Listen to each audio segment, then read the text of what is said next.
রবীন্দ্রনাথবাবু, যেটা এখনো পর্যন্ত অত্যন্ত ইন্টারেস্টিং, 2021-এর সঙ্গে তুলনা করলে এই 7টা জেলায় দেখা যাচ্ছে যে 81% ভোট পড়েছিল। বিকেল 5টা পর্যন্ত হিসাবে 90% এবং তারপর আরও বাড়তে পারে বলে মনে করা হচ্ছে। এইটা ইন্টারেস্টিং যে সিইও দুদিন আগে বলেছিলেন যে প্রথম দফার থেকেও যাতে দ্বিতীয় দফায় বেশি ভোট হয় সেই সর্বান্তকরণে সেই চেষ্টা কমিশন করবে এবং তার ফলটা দেখা যাচ্ছে।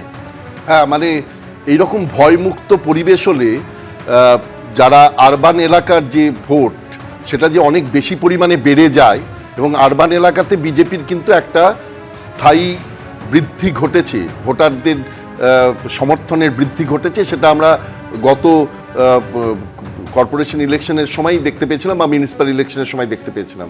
সুতরাং তাদের যে ভোট বাড়ছে এটা বোঝা যাচ্ছে। এবং অন্যদিকে আরও একটা কথা যে প্রত্যেকেই কিন্তু খুব মানে ডিটারমাইন্ড। আমি আমার ভোট কেন্দ্রে আমি দেখেছি 84.5 বছর এইরকম মানে যারা 85 রিচ করতে পারেনি তাদের ধরে ধরে নিয়ে আসা হচ্ছে, সঙ্গে সঙ্গে কেন্দ্র বাহিনী তাদেরকে নিয়ে চলে যাচ্ছে, কিন্তু তারাও ভোট দিতে এসছে। অর্থাৎ শুধুমাত্র এসআইআর ভোটার লিস্টে নাম রাখবো, নাম বাদ চলে যাবে, 84.5 বছর বয়সের মানুষের কাছে এটা কিছু যাই আসে না। কিন্তু তিনি এসছেন ভোটটা দিতে, তার মানে তিনি ডিটারমাইন্ড। এবং এইগুলো কিন্তু ট্র্যাডিশনালি অ্যান্টি ইনকামবেন্সি। এবার আমার প্রশ্নটা খুব স্পেসিফিক, সেটা হচ্ছে বিপুল পরিমাণে ভোটটাতে কার পৌষ মাস আর কার সর্বনাশ কে কিভাবে দেখছেন? আমি শুরুতে অনির্বাণের কাছে আসবো। দেখুন, উইশফুল থিঙ্কিং করার অধিকার প্রত্যেকের আছে, সেটা যারা সরাসরি বিজেপি তাদেরও আছে, যারা সরাসরি নন তাদেরও আছে। এক্ষেত্রে যে ডিনোমিনেটর মানে মোট যে ভোটার সংখ্যা সেটা যদি ড্রাস্টিক্যালি কমে যায়, স্বাভাবিকভাবে একই ভোটার সংখ্যার ভোট দিলেও পার্সেন্টেজ বাড়বে এবং তারপরে এটা বলা যায় যে হ্যাঁ কিছু আরও বেশি মানুষজন ভোট দিয়েছেন। এইটা এসআইআর-এর প্রভাব, এটা যদি আমরা তর্কের খাতিরে ধরে নিই, সেই এসআইআর-এর মাধ্যমে 200-র বেশি মানুষ কার্যত তাদেরকে খুন করা হয়েছে।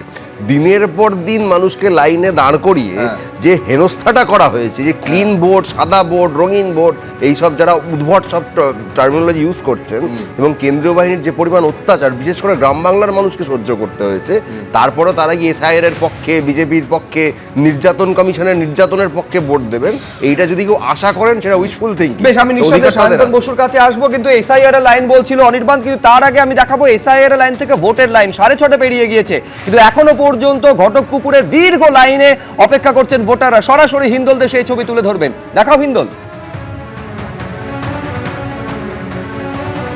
একেবারে সুব্রজিৎ, তোমাকে বলে রাখি সেই ভোটারদের লাইন কিন্তু এখনো পর্যন্ত রয়েছে, যেটা দীর্ঘ একটি লাইন ছিল, সেই লাইনের ভোটাররা কিন্তু ইতিমধ্যে ভোট প্রক্রিয়া অনেকেই শেষ করে ফেলেছেন। এখনো পর্যন্ত যে ছবি দেখাতে বলবো অজয় দাসকে, তুমি দেখতেই পাচ্ছ একটি বুথের সামনে কিন্তু সেখানে কিন্তু ভোটাররা এখনো পর্যন্ত লাইন দিয়ে দাঁড়িয়ে রয়েছেন। এই ভোট প্রক্রিয়া কিন্তু একেবারে সুষ্ঠু এবং শান্তিপূর্ণভাবে হয়েছে, তেমনটাই কিন্তু ভোটাররা দাবি করছেন। এবং ভোটকর্মীরা যারা রীতিমতো আশঙ্কা এবং আতঙ্ক নিয়ে এখানে ভোট করাতে এসেছিলেন, তাদেরও অনেকে বলছেন যে তারা ভেবেছিলেন যে কোনো অশান্তি তৈরি হতে পারে, কেননা ভাঙড় বারংবার উত্তপ্ত হয়ে ওঠে। এবিপি আনন্দ, এগিয়ে থাকে, এগিয়ে রাখে।